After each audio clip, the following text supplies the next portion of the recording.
ku soo dhawow bogga aan ku leenahay YouTube-ka ee Waqooyi Bari TV. Fadlan si aad u heshid wararkayada, fadlan subscribe saar. Jalasku waxa kuu sahlaya inaad si fudud ka heshid wararkayada. goobaha lagu iba furay barnaamijka isxilqaan ayaa xiise gaara u yeelaya ololaha bulshaweyntu ay ku muujisay sida ay u jecel yihiin sooyaalka iyo suugaanta dalkooda.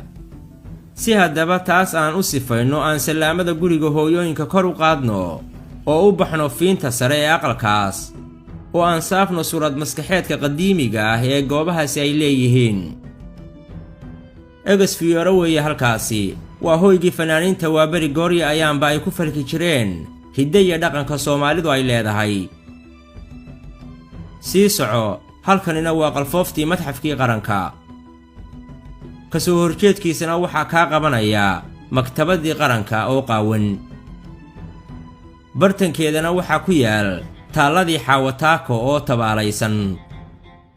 sii soco oo tubta hore u sii qaad, ha dhaafin xaruntii murtida iyo madadaalada oo ma moodaa in tiyaatarkani uu ka ashkatoonayo garaafaha saaran gibilkiisa.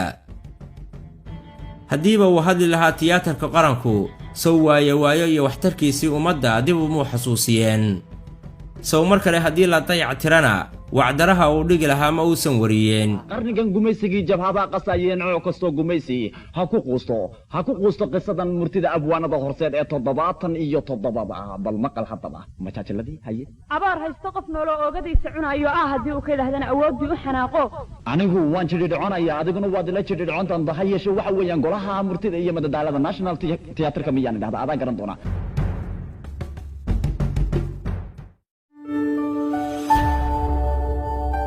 Waqooyi Bari TV.